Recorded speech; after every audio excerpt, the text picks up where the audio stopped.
The next verse has an odd beginning. Quran 4:147. What can Allah gain by your punishment? I don't know, and the verse doesn't say, but it's a good question. The Islamic world seems to have ignored this next verse. Quran 4, verse 148. Allah does not love the public utterance of hurtful, harmful speech, unless it be by one to whom injustice has been done. I guess every Muslim in every Islamic hate parade feels that he or she has been injured. Fact is, they have, but only by Mohammed and Islam. Returning to those pesky, bad Muslims, we read in Surah 4, verse 150. Those who deny Allah and His messengers, and those who wish to separate Allah from His messengers, saying, we believe in some but reject others, and those who wish to take a course in between, they are the real unbelievers, and we have prepared for unbelievers a humiliating punishment, a shameful doom. Methinks our boy doth protest too much. He's obviously losing control, and it shows. The first Muslims, those who had the benefit of Muhammad's preaching, had to be threatened to swallow the bitter hatred, the violence, and immorality of Islam. They knew that there was something very, very wrong with the medicine he was dispensing. It appears that the folks of Medina asked for a little proof, a miracle perhaps, to show that these situational scriptures were from God, not merely Mohammed. Quran 4, verse 153.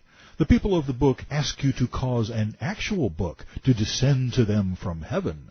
Indeed, they asked Moses for an even greater miracle, for they said, show us Allah in public. But they were dazed for their presumption. Allah's storm of thunder and lightning seized them for their wickedness. In other words, no miracles for you. And if you ask again, my God is going to frighten you with a thunderstorm like Moses' God did on Mount Sinai. As an aside, the request for an actual book was astute.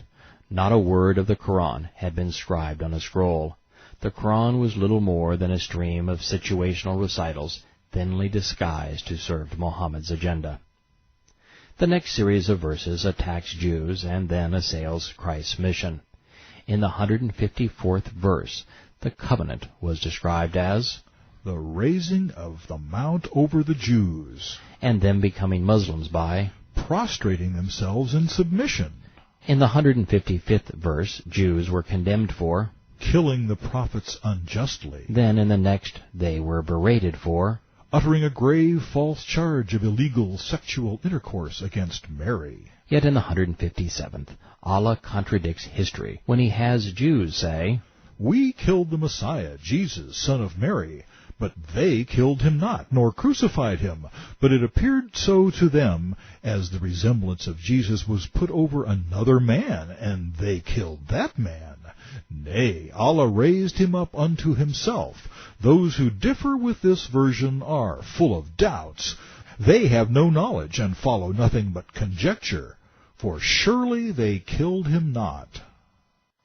As we ponder why Mohammed would lie about such a thing, we must deal with the preposterousness of the allegation. 600 years after the single most life and civilization-altering event in human history, an illiterate and immoral Arab terrorist said that it didn't happen, and that any who differ have no knowledge. It's like the Soviets saying that Americans didn't walk on the moon simply because the truth didn't fit their agenda. The evidence for the Messiah's crucifixion is overwhelming. You can argue that He wasn't divine, or that He wasn't resurrected, but not that He didn't die on a cross, believing that He was sacrificing Himself for our sins. For that matter, you can't say that Jesus was a prophet, or even a great moral teacher, but wasn't God, because He claimed to be God. If He wasn't God, He was a fool at best, and more likely a lunatic and charlatan. Moreover, the Jews never claimed to have crucified the Messiah, because A, the Romans crucified Him, and B, the Jewish clerics who wanted Him dead didn't recognize Him as the Messiah. Simply stated, the Quran's position is impossible. and thus it is untrue.